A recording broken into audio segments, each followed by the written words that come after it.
There is a land in Emnar, a vast, still lake that is fed by no stream and out of which no stream flows. 10,000 years ago, there it stood by its shore, the mighty city of Sarnath. But Sarnath stands there no more. It is told that in immemorial years, when the world was young, before ever the men of Sarnath came to the land of Emnar, another city stood by the lake, the gray stone city of Ib, which was old as the lake itself and peopled with beings not pleasing to behold. Very odd and ugly were these things, and indeed are most beings of the world yet inchoate and rudely fashioned. It is written on the brick cylinders of Kadatheron that the beings of Ib were in hue as green as the lake and the mists that rise above it, that they had bulging eyes, pouting flabby lips, and curious ears, and were without voice. It is also written that they descended one night from the moon in a mist, that they, in the vast still lake and the gray stone city of Ib. However this may be, it is certain that they worshipped a sea green stone idol chiseled in the likeness of Bakrug, the great water lizard, before which they danced horribly when the moon gibbous. And it is written in the papyrus of Ilarnek that they one day discovered fire, and thereafter kindled flames on many ceremonial occasions, but not much is written of these beings, because they lived in very ancient times, and man is young and knows little of the very ancient living things. After many eons, men came to the land of Emnar, dark shepherd folk with their fleecy flocks, who built Thra, Ilarnek, and Kadatheron on the winding river Ai.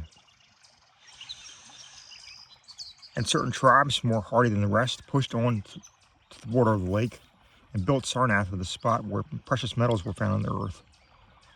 Not far from the great city of Ib did the wandering tribes lay the first stones of Sarnath, and at the beings of Ib they marveled greatly. But with their marveling was mixed hate, for they thought it is not meant that the beings of such an aspect should walk about the world of men at dusk, nor did they like the strange sculptures upon the great monoliths of Ib. For those sculptures were terrible with great antiquity.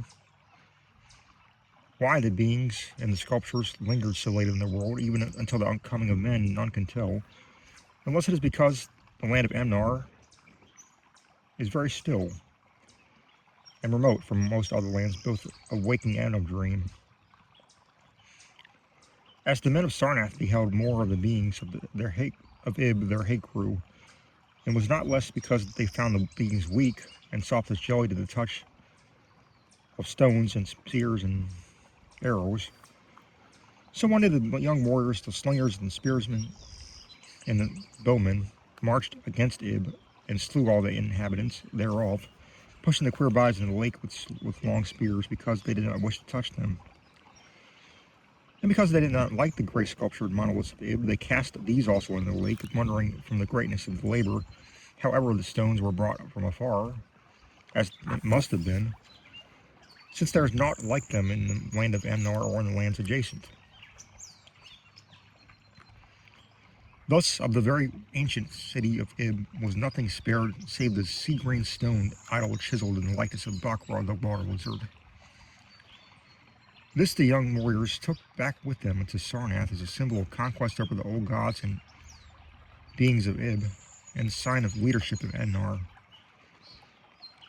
But on the night after it was set up in the temple, and a terrible thing must have happened.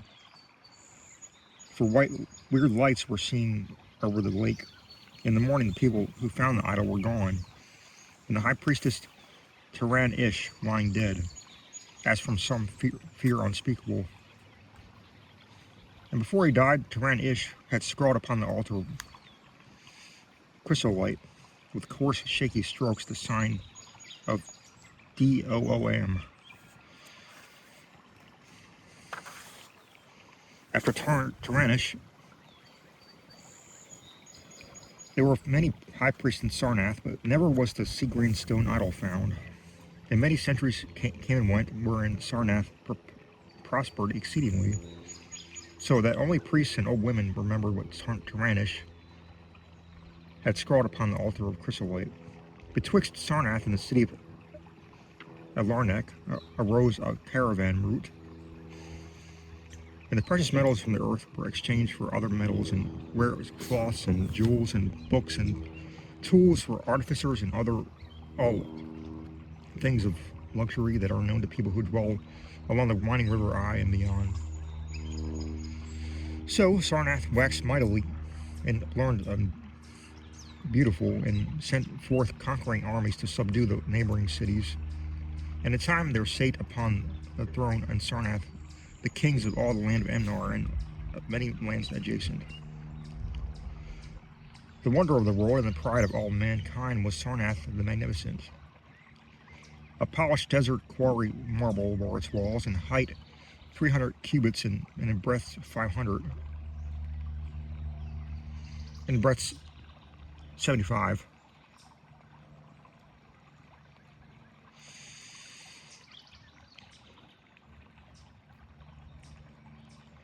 So that chariots might pass each other as men drave them along the top.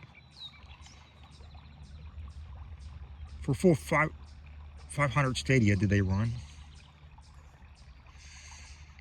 being open only on the side toward the lake, where a green stone seawall kept back the waves that rose oddly once a year at the festival of the destroying of Ib. In Sarnath were 50 streets from the lake to the gates of the caravans, and 50 more intersecting them. With onyx were they paved, save those whereon the horses and camels and elephants trod, which were paved with granite. And the gates of Sarnath were many as the landward ends of the streets, each of bronze and flanked by the figures of lions and elephants carven from some stone no longer known among men. The houses of Sarnath were of glazed brick and chalcedony.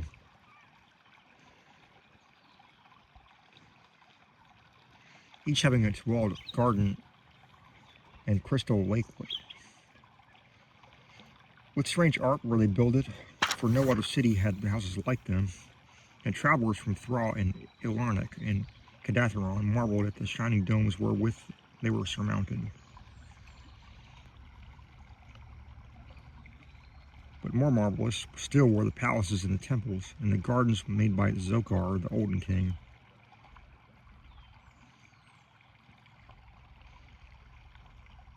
There were many palaces, at least of which were mightier than any in Thra or Ilarnec or Cadatharon. So high were they that one within might sometimes fancy himself beneath only the sky. Yet when lighted with torches dipped in oil of Dothar, their walls showed vast paintings of kings and armies, and of a splendor at once inspiring and stupefying to the beholder. Many were the pillars of the palaces, all tinted marble, and carved in designs of surpassing beauty. And in the most of the palaces, the floors were mosaics of beryl, lapis lazuli, and sardonyx, and carbuncle, and other choice materials, so disposed that the beholder might fancy himself walking over beds of the rarest flowers. And there were likewise fountains, which cast scented waters about in pleasing jets arranged with cunning art. Outshining all others were the palace of the kings of Emnar and of the lands adjacent. On a pair of golden crouching lions rested the throne, many steps above the gleaming floor, and it was wrought of one piece of ivory, though no man who lives who knows whence so vast a piece could have come. In that palace there were many also galleries.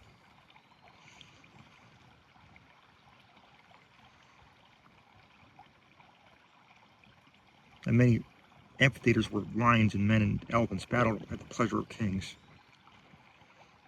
Sometimes the amphitheaters were flooded with water conveyed from the lake in mighty aqueducts, and then were enacted stirring sea fights or combats betwixt swimmers and deadly marine things. Lofty and amazing were the 17 tower-like temples of Sarnath, fashioned of a brightly multicolored stone not known elsewhere. A full 1,000 cubits high stood the greatest among them, wherein the high priest dwelt with a magnificence scarce less than that of the kings.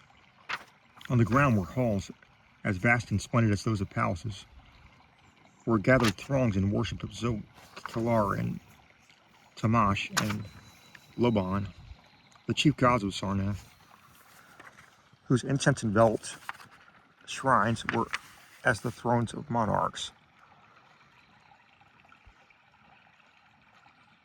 Not like the icons of other gods were those of Zog, Kalar, and Tamash, and Loban, for so close to life were they that one might swear the graceful bearded gods got themselves sate on the ivory thrones.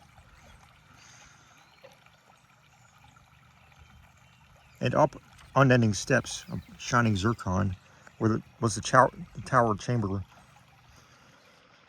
wherefrom the high priest looked up over the city and the plains and the lake by day, and at the cryptic moon and the significant stars and planets, and the reflections of the lake by night. Here was done the very secret and ancient rite and detestation of Bakrog, the water lizard, and here rested the altar of chrysolite, which bore the doom scroll of Taranish.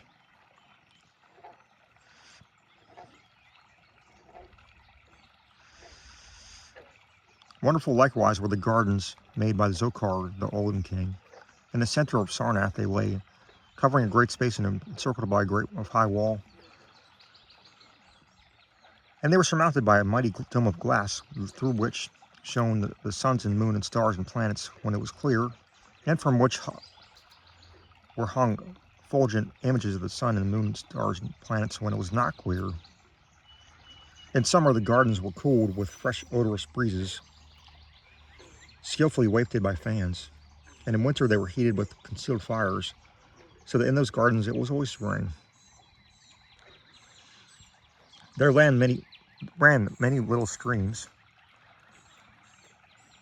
over the bright pebbles,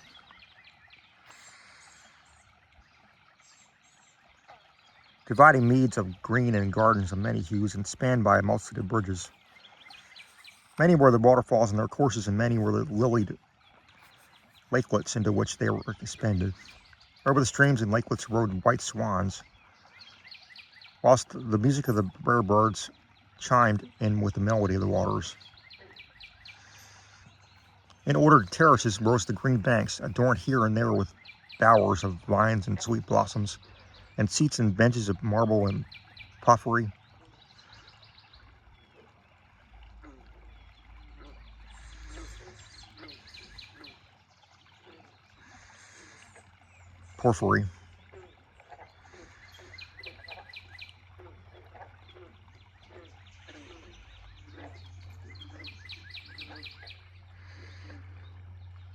And there were many small shrines and temples where one might rest or pray to the small gods. Each year they were celebrated in Sarnath as the Feast of the Destroying of Ib, at which time wine, song, dancing, and merriment of every kind abounded. Great honors were then paid to the shades of those who had annihilated the odd ancient beings, and memory of those beings of their elder gods was derided by dancers and lutanists, crowned with roses from the gardens of Zokar.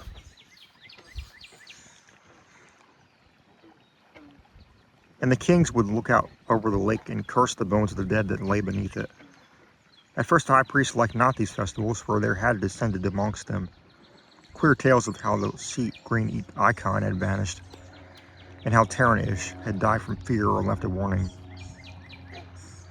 And they said that from their high tower sometimes saw lights beneath the waters of the lake. But as many years passed without calamity, even the priests left and cursed and joined in the orgies of the feasters. Indeed, how they not themselves in the high tower often performed these very ancient and secret rite of detestation of Blackrock, the water lizard.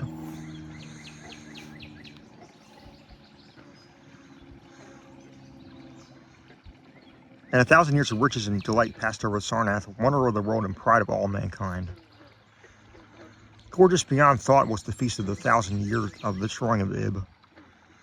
For a decade had it been talked of in the land of Emnar, and as it drew nigh, there came to Sarnath on horses and camels and elephants men from Thra, Ilarnek, and Kadatheron, and all the cities of Emnar and the lands beyond.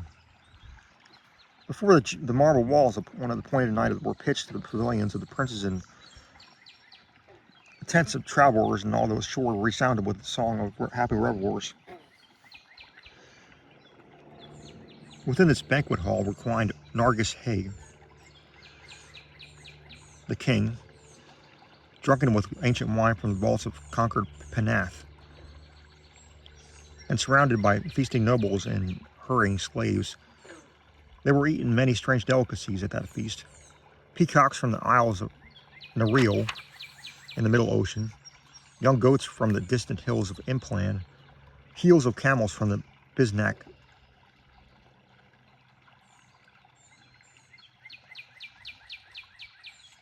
Benazik desert, nuts and spices from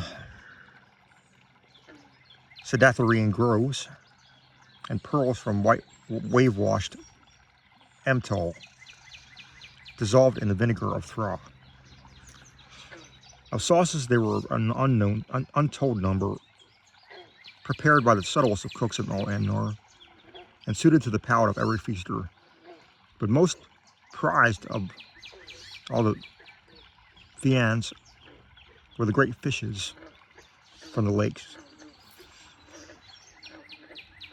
each of vast size and served up on golden platters set with rubies and diamonds.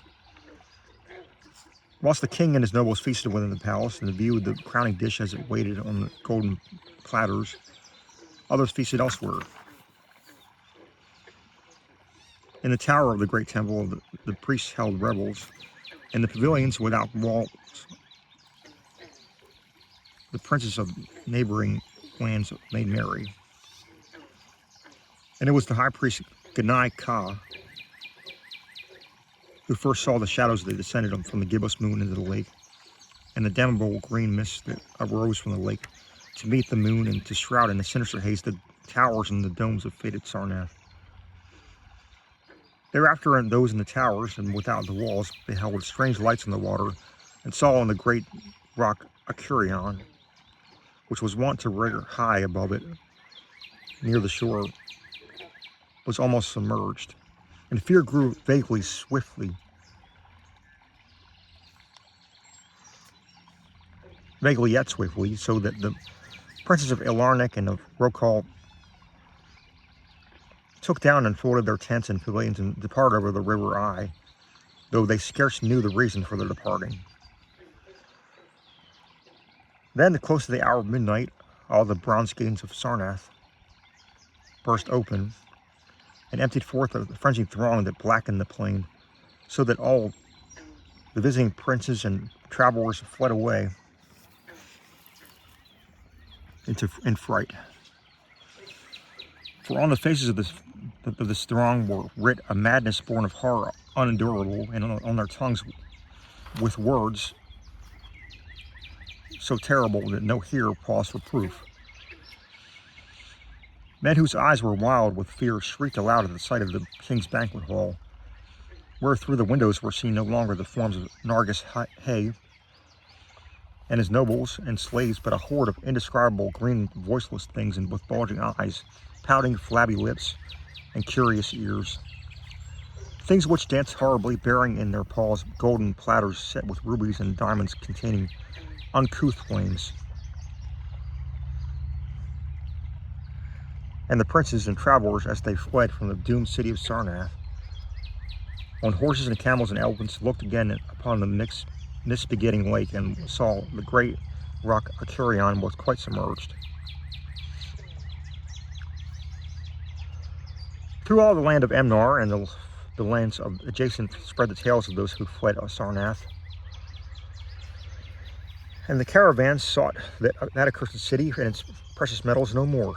It was long ere any traveler went thither, and even then, only the brave and adventurous young men of distant Felona dared to make the journey. Adventurous young men of yellow hair and blue eyes who are no kin to the men of Emnar. These men indeed went to the lake to view Sarnath, but though they found the vast lake itself and the great rock Arcurion, which rears high above it near the shore, they beheld not the wonder of the world and the pride of all mankind. Where once had risen walls of 300 cubits and towers yet higher, now stretched only the marshy shore, where once had dwelt 50 millions of men, now crawling only the detestable green water lizard. Not even the mines of precious metal remained, for doom had come to Sarnath. But half buried in the rushes were spied a curious green idol of stone, an exceedingly ancient idol, coated with seaweed and chiseled in the likeness of Bakrog, the great water lizard. That idol, enshrined in the high temple at Ilarnak, was subsequently worshipped beneath the gibbous moon throughout the land of Emnar.